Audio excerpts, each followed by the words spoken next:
You found it. Your home for the best content on your favorite team, the Fighting Tigers of LSU. Do us a favor. Subscribe to the channel. Leave your comments below. Be sure, smash that like button. So, this is the 15th season that I've covered LSU football. First season was 2007. Hell of a year to dive in. LSU won a national championship that season, as you know. And one thing that I've learned throughout all these years of going through and watching fall camp and trying to piece together a preseason, where culturally, college football coaches are very paranoid, and they don't want you to see anything. They give you little bitty morsels of practice, really just stretching drills, and you have to sort of extrapolate things from that. And it's almost like a detective, right? You get these little pieces of practice, and you have to read between the lines and ask very pertinent questions of the players and the coaches and decipher what they're saying, because they're not ever just going to come out and tell you what's really going on. So you kind of have to be a detective.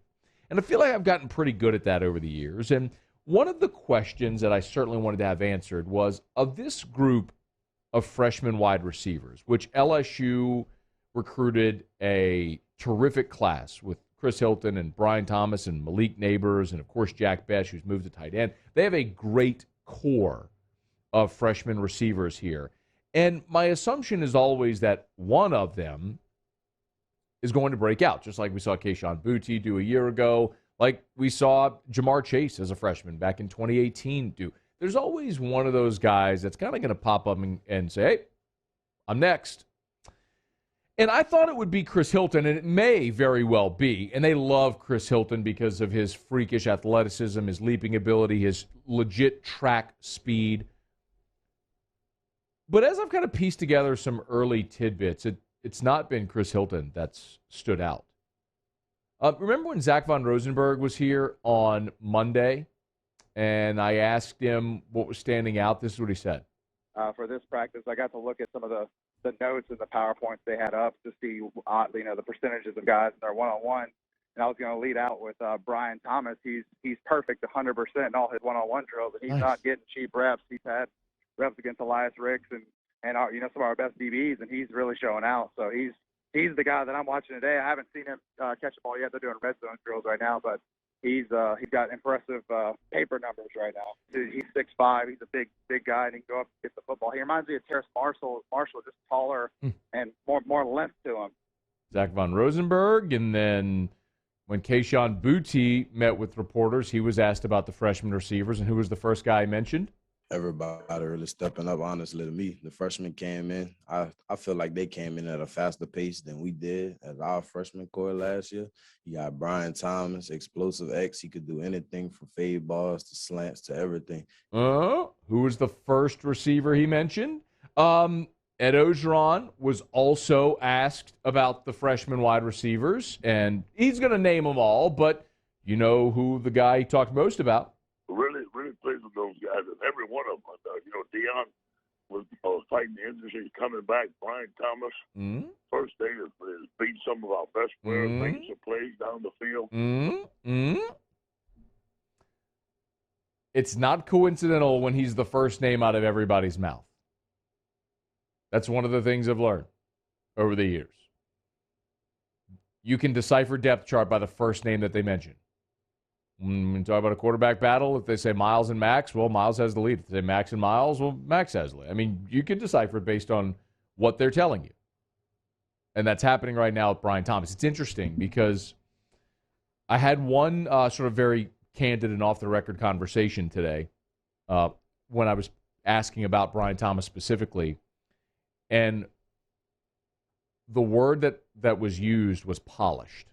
As a freshman, he's already polished. And it made me remember the last time that I had that type of conversation about a freshman wide receiver, it was Odell Beckham. Now, I want to be very clear. I'm not telling you that Brian Thomas is going to be Odell Beckham, okay?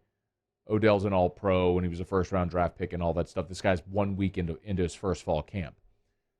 But if you remember back in the class of 2011, you had Jarvis and Odell. And Jarvis was the 5-star. Jarvis was the guy that was Jarvis. I went back and looked it up today. He was number 15 overall in the country. And he was the number 2 wide receiver in the country. Jarvis was the guy. Odell was a 4-star. Don't misunderstand, but Odell was ranked number 135 overall in the country. And he was the 10th best wide receiver. So really, look, man, I mean, we're splitting hairs a little bit there, but Jarvis was the more highly rated guy. They're both magnificent. But as a freshman, Odell had just 4 receptions for 43. I'm sorry, Jarvis as a freshman had just 4 receptions for 43 yards. Odell had 41 for 475. He came out of Newman. He was a more polished wide receiver. He understood the route tree. He was more ready to play the college game. That feels like the same conversation people are having right now about Brian Thomas. He's come in as a more polished wide receiver, a more polished route runner, not just a freakish athlete on the outside. If you want to just sort of earmark this, the best freshman receiving seasons ever at LSU. There's 3 that come to mind, and certainly 3 in the last 25 years. Kayshon Boutte, of course, last year was magnificent, and it was buoyed by the 300-yard game he had against Ole Miss. But as a freshman,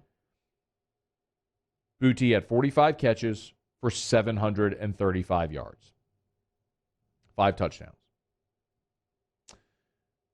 2001, Michael Clayton had a very similar season. Clayton had 47 catches for 754.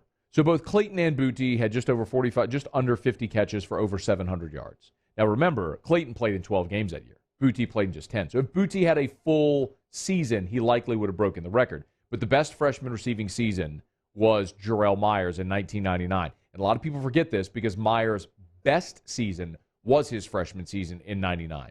Because then they went into 2000 and 2001, and Clayton and Reed really emerged, and Jarrell kind of became the number 3 guy.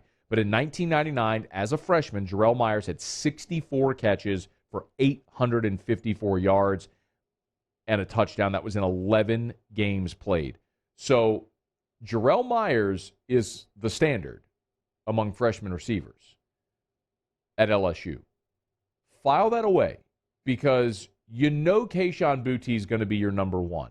And we've assumed a lot of those veteran guys are going to be next up, like Jeray Jenkins and John Trey Kirkland and Trey Palmer, and they may very well be that. But if the 6'5" polished kid from Walker can step on the field and already be winning reps against guys like Elias Ricks, you better believe he's going to be able to do it on any given Saturday in the SEC, and he's already fighting for meaningful reps. File that away. They're not going to tell you the story. But you play detective, you listen closely enough, you can catch those cues of who's standing out. Right now, it seems like Brian Thomas from Walker is the guy.